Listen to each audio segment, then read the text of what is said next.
Welcome into NFL Daily, presented today by LinkedIn Talent Solutions. If you're hiring for your small business, use the platform small businesses trust most. That is LinkedIn Talent Solutions. Post your job for free when you head over to linkedin.com/NFL Daily as we get set for a fresh batch of power rankings this rather cold and rainy Tuesday morning here in Dallas. At number 32, just down the road from us, the Houston Texans, who don't look like that they're good of a football team, which is kind of what we all saw coming a little bit. The NFL trade deadline is a week away. Texans are a prime candidate to be sellers. After that ends, it becomes draft season, especially here at Chat Sports. So make your predictions. Who will end up with the number one overall draft pick? Is it Houston, Detroit, somebody else? Make those predictions right now. Assume no trades, because there could be a good trade this year with the way the quarterback class might be shaking out. Number 31, the Detroit Lions. They actually competed for a while against the Cowboys in week 7, and then kind of faded away after that. They're a scrappy team, but at a certain point, Dan Campbell's got to win football games in Detroit. Speaking of winning football games, Carolina gets out of the last spot as they're a prime pick, then with the number one overall pick still. They upset the Bucs. Sometimes NFL just doesn't make sense. And Carolina, with P.J. Walker and interim coach Steve Wilks, upsetting the Bucs by multiple scores, it doesn't make sense. But congrats to Carolina for getting the win. I, like most people, really thought Denver was going to be good this year. They had a good roster in place. They hired Nathaniel Hackett, Russell Wilson. Now Russell Wilson is not playing well. He's banged up. Hackett looks absolutely overmatched as both a play caller and a head coach. Denver all the way down at number 29 on our rankings this week, which, man, they were top 10, I believe, entering the season. The Pittsburgh Steelers, number 28, they've been up and down. All of a sudden, that win over the Bucs doesn't look quite as good either.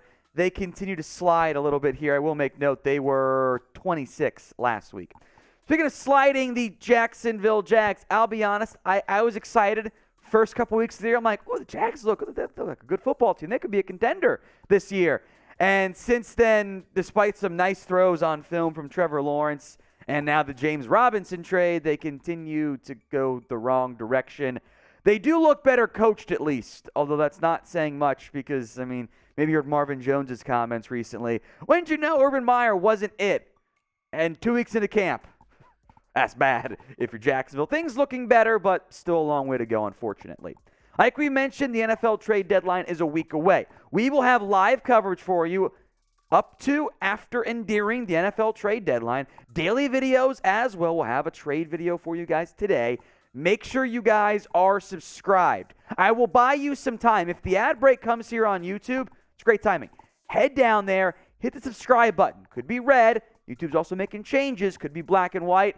Hit the sub button. Make sure those notifications are set to all. If the ad comes, head down there. Hit that button right now.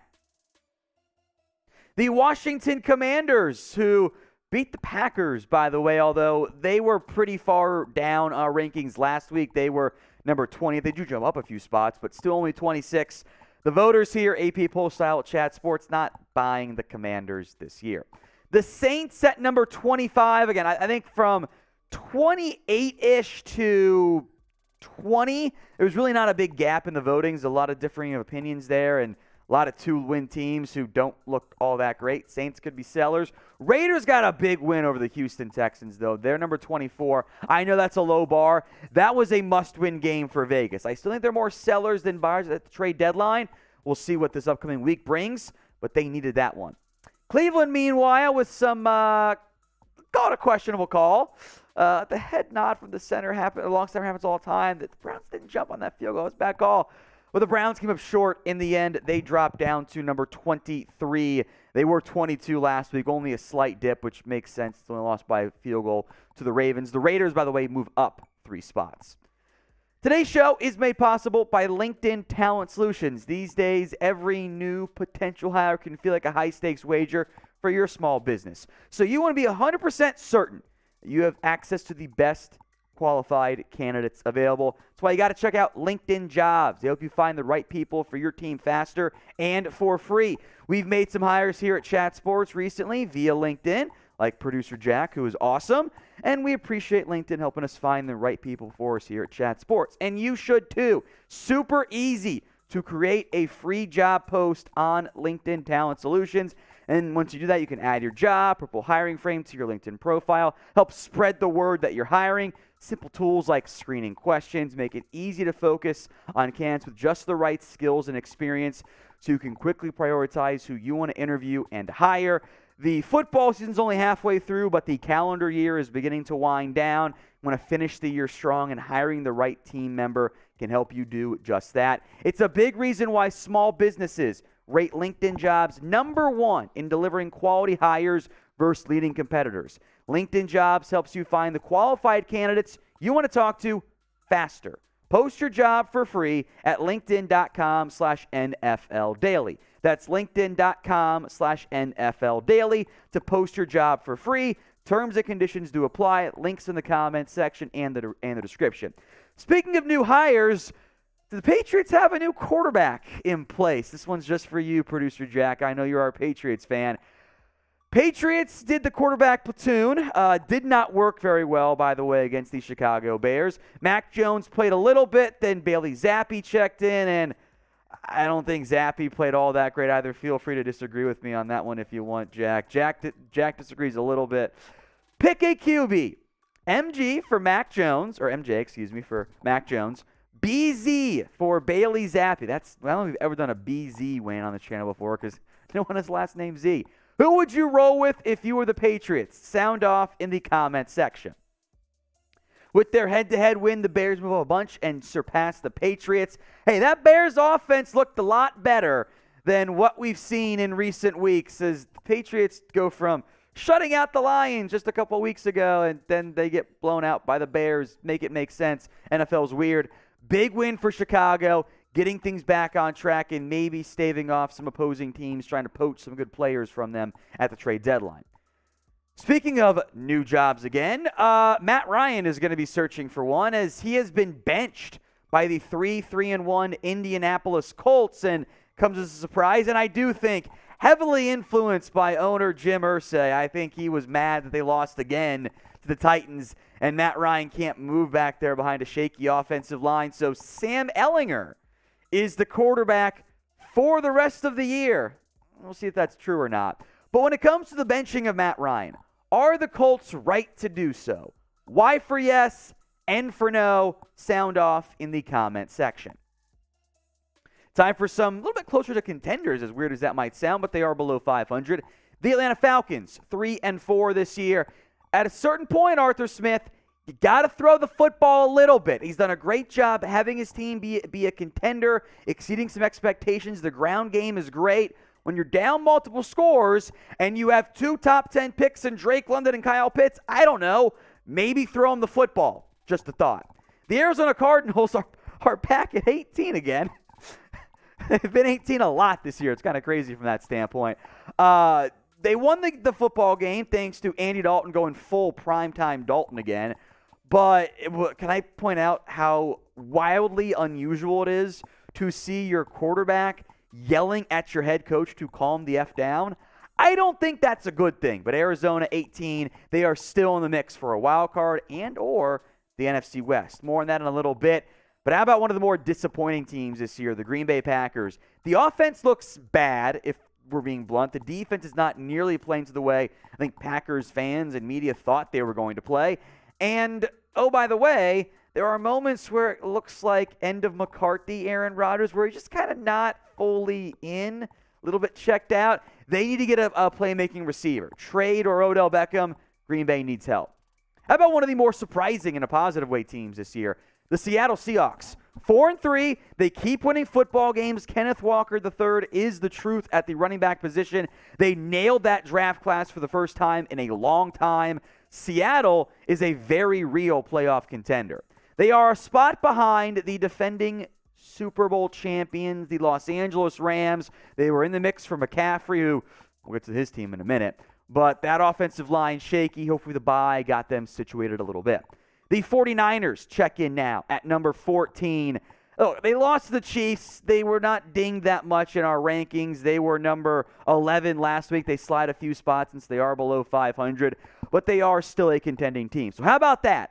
All 4 NFC West teams slotted from number 14 to number 18.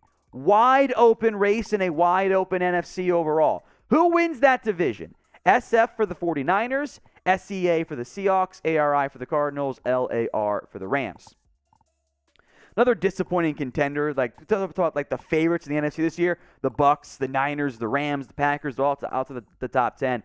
The Bucs laid an egg on offense. They threw it a lot with Brady. Mike Evans drops a bomb for a touchdown. Just a weird game from Tampa. They got to get some things figured out because there's too much talent, even though that team is a bit banged up and aging, to be 3-4 at this point. Very rare for Brady and for Rodgers, too. The Dolphins slide up a couple spots. They are now 3-3. The Steelers had their chances, couldn't get the win. Miami did. Tua's back. We'll see if they can stabilize themselves after a couple tough losses. Tennessee, speaking of stabilizing themselves, Mike Vrabel's team is not the most talented. But I don't know if there are many coaches out there who get more out of what they have playing each week than Mike Vrabel. Tennessee's getting hot. They move up 4 spots. They were near the bottom earlier this year. Now they're number 11.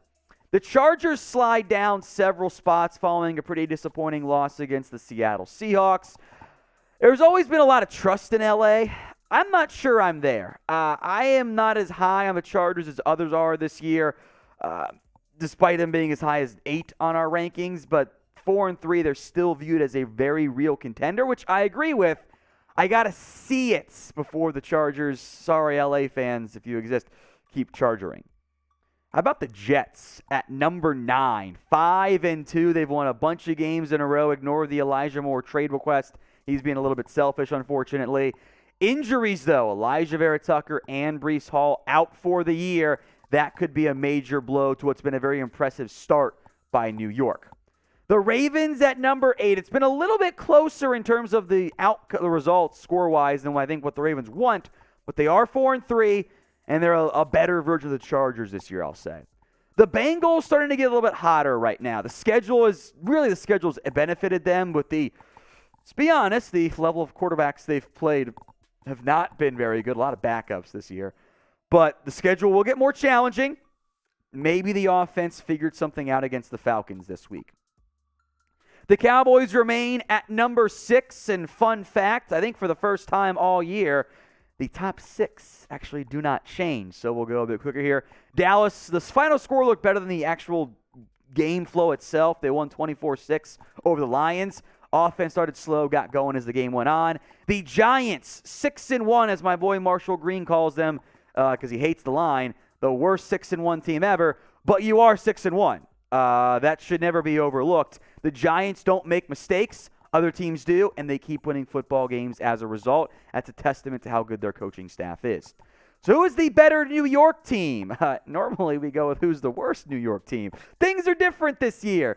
G or J, let me know in the comments. Number 4, the Minnesota Vikings coming off bye. They've yet to put together a complete game, but they're still 5-1. Kevin O'Connell's doing a good job so far. The Chiefs, number 3, they remain a very high-quality football team. I said this, I think it was 2 or 3 weeks ago.